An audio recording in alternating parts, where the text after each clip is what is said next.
Hey guys, what's up? This is Mel, and I'm here to talk about a special episode of The Flash, and that is episode 208, titled Legends of Today, which premiered Tuesday, December 1st, 2015 on the CW, and it is special because it is part one of the crossover event with Arrow, which has its second part airing tomorrow. And just the fact that it's a crossover has me all excited, and yeah, so, once again, warnings. I haven't read the comics, so anything that happens on the show or any thoughts I have is based off what I see on the screen. I'm not getting any other information from any of the comics or anything like that. So, just saying. And also, if you haven't seen the episode, please go do that first. I highly suggest you go do it and embrace the full awesomeness of it before you watch my video, because I'm going to be spoiling it, and yeah, I might just start gushing about certain things, and you might not get a full picture of how awesome the episode was. I'll do my best, but you never know when you get caught up in your emotions and stuff like that. So, with that said, let me just start the 10-minute clock and let's begin. So, as I said, today was the part one of two crossover event with Arrow. So this episode introduces us to Vandal Savage, this immortal that we get the name from the League of Assassins, who know that he's an immortal. And we later learn on from Carter Hall, aka Hawkman, that Vandal Savage grows stronger and more powerful every time he kills off Carter Hall reincarnate and his soulmate's reincarnate, which in this time takes the form of Kendra Saunders, aka Hawkgirl. So, while those two lovers are reincarnated over and over again, every time Vandal Savage kills them, for some reason he's connected to them. So every time he kills them, I guess their life force transfers into his, allowing him to become more powerful. Still trying to get used to the whole thing. Just know that we are introduced to Vandal Savage, Carter Hall, more into Kendra Saunders' true identity, as well as being brought into the whole topic of immortality and reincarnations, which are pretty cool. And this episode, because it's the crossover, we are reintroduced to Oliver Queen, Felicity Smoke, John Diggle from the original Team Arrow, as well as Thea Queen and Malcolm Merlyn, onto the Flash episodes. I think this is the first time they're actually featured in a Flash episode, as opposed to the other way around when Flash is featured on Arrow. But anyways, so we get to see them very heavily for sure. Not only that, but we actually get to see them in the Arrow Cave back in Star City, which is pretty great. I thought that with it being a crossover, that meant the Arrow team would have to come to Central City, but it did it both ways this time. We were both in Central City and in Star City, not just episode scene-wise, but characters as well. Both parts of the teams were in both cities, if that makes sense. So I thought it was pretty cool. And something new that we also learned is that Oliver's son, we actually get to see that he has maybe a 7, 8, 9-year-old son. And if you remember back on Arrow in episode 220, in a flashback, it was just before Oliver got shipwrecked from the Gambit. He managed to get a girl pregnant while still dating Laurel.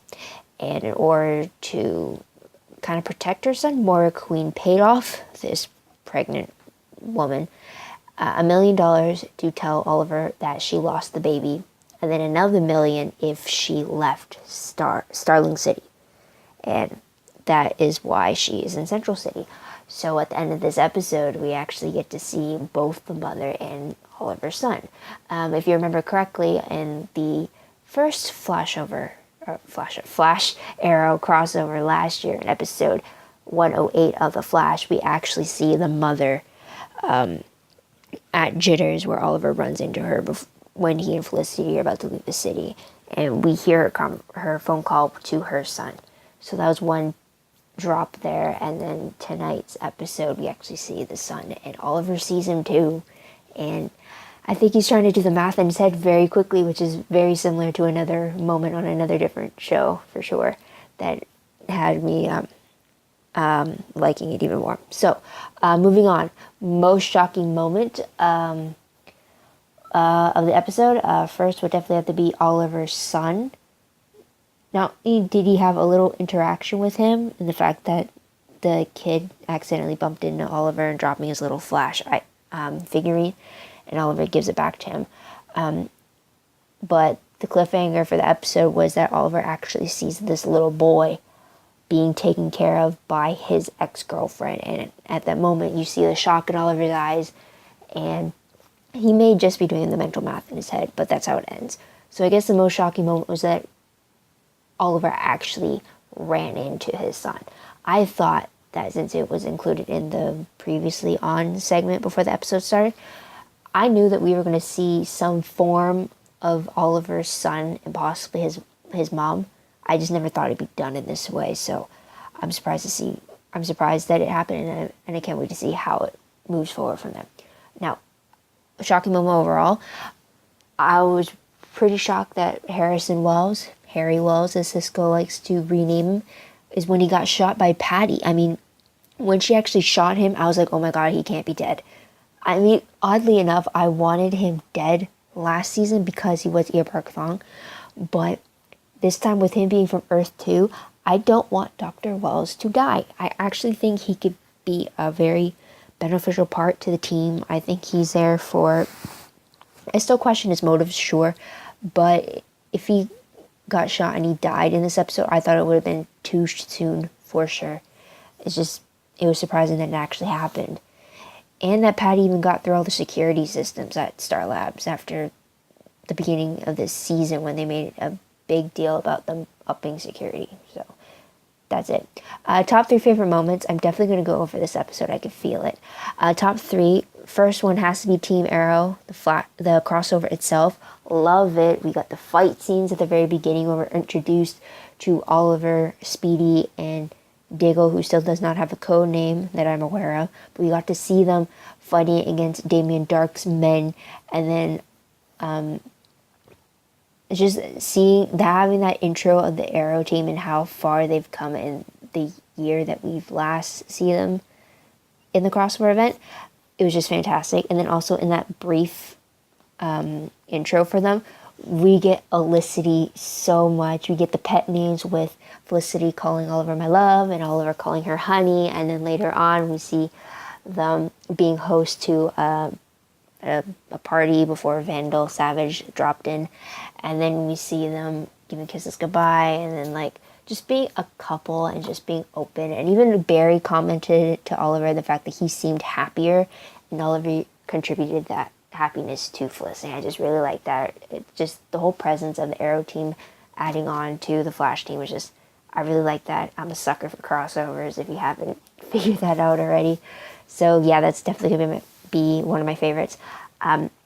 Next favorite moment has to be that dynamic between Oliver and Barry. I just love the two together. You never would have thought when you first introduced them back on Arrow 208 and 209 that they'd come to have this sort of dynamic between each other. Not only are they friends, they're not just mentor and mentee, but they kind of have an older brother, younger brother vibe type to it.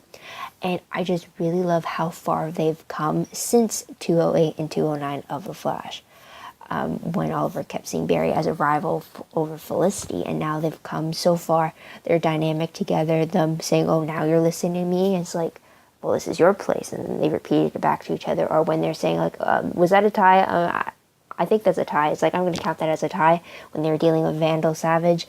And then when Barry showed his new moves, and then when Oliver was giving Barry advice and trying to figure out what had him on edge up on that rooftop. And then even when they were talking about happiness and how being in a relationship is they do deserve that. It's just, you see them talk about so many different topics, and I just really love the dynamic for sure. Barry and Oliver are going to be my favorite every time they are on screen together for sure. It's just, they've come so far. I'll just say that. It's very fun to see them interacting, even though one maybe yelling at the other or something. Oh, and another one. When Malcolm comes in, Barry's just looking at Oliver saying, is that the only way he knows how to enter or something like that? It's the one-liners are funny between them, and just the simple dialogue is just, love it. Love it, love it, love it. Okay, next favorite moment, third one, would have to be back in Star Labs, and it's between Caitlin and Dr. Wells. I actually like the way that they are working together and how they are trying to find a way to increase the Speed Force and hopefully put that to use with Barry. And I really like how the teamwork between the two. It seems like they could, they're on the same wavelength, I guess you can say. It's like, it's nothing romantic, no, but it's like you definitely see them more on the same playing field in a sense, as opposed to last season where it was very obvious that Dr. Wells was the mentor and Caitlin was the one taking all this advice from him and trying to learn from her boss. But I don't know, tonight I just felt like they were on the same page, they're working well together, it's like they've been doing it for a long time. It's just, I really like that, and it has me curious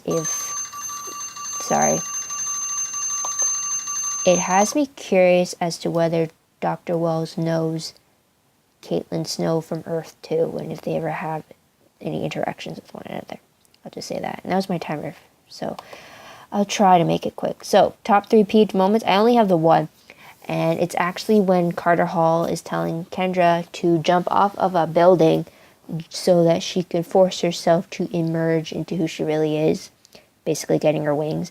And then he goes and pushes her off before she's even ready. It's kind of like, I don't know, it did not feel right, and it felt, I don't know, it's like, what if she wasn't the person he was looking for? What if she wasn't supposed to sprout wings? I mean, then what? You just tossed a girl off a building. It's like, yeah, you were lucky in the fact that Barry was there to run down and up to save her, but like, still, it's like, who does that? You don't just go pushing people off of a rooftop, right? And the way he was so, the way he did it, it was like very dismissive, or not dismissive, he was very dismissive, carefree, it's like, okay, whatever, just do this. It's like, it irritated me. That's it. So what moment will I remember most when I look back on this episode? The fact that it's a crossover, enough said. I mean, you can't get much more of a reminder than that. Okay, so random questions. 1, do you think Oliver's son will be featured more in part 2, which is tomorrow?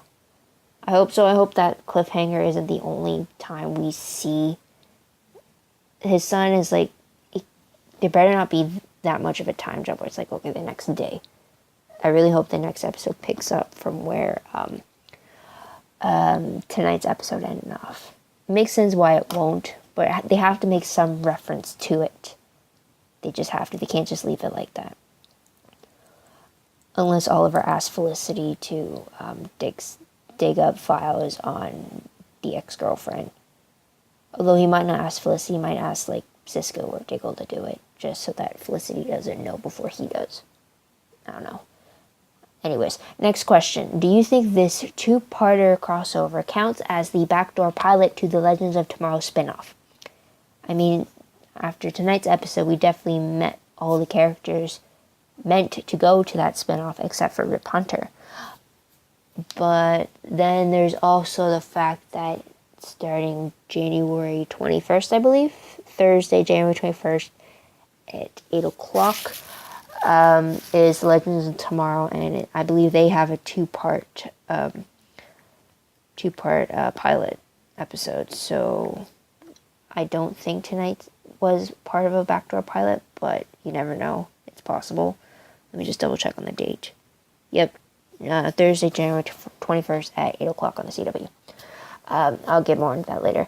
Last question. Now that Kendra has emerged as Hawkgirl, does that mean her relationship with Cisco is now over because she's supposedly meant to be with Carter Hall, or the incarnate version of Carter Hall? I hope not, but I can understand why. But, like, I really like that Cisco finally had a girlfriend, and it was even funny when he didn't know what to call her because it was so soon. And that whole little rambling bit was amusing. Even Team Arrow thought it was amusing, but it kind of sucked if Cisco kind of lost out with Kendra because of this whole reincarnation thing with her soulmate being Hawkman. So I hope it'll be tough for sure. But what do you guys think?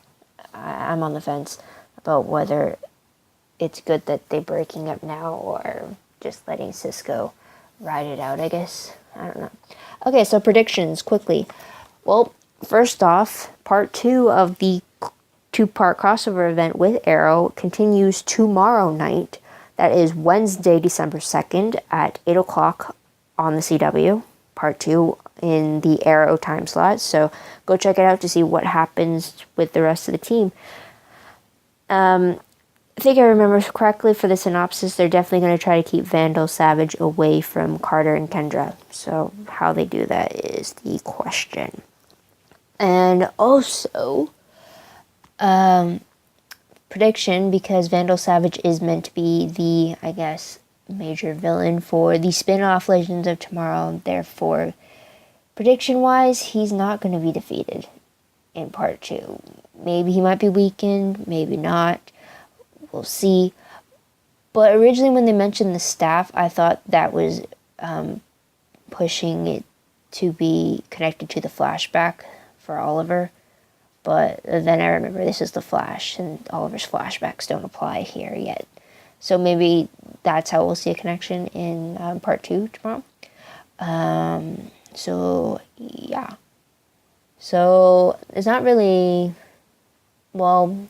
Prediction-wise, for Patty, she's definitely going to have questions. Don't know how Joe is going to be able to answer them, especially when she's the one who shot Dr. Wells, when everyone else on Earth 1 thinks he's dead.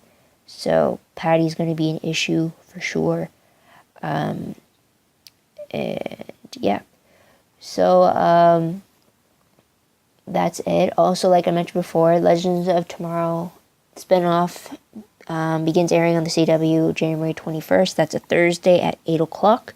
So basically, you got Tuesday, 8 o'clock, The Flash, Wednesday, 8 o'clock, Arrow, and then Thursday, 8 o'clock, Legends of Tomorrow, starting January 19th, then the 20th, then the 21st.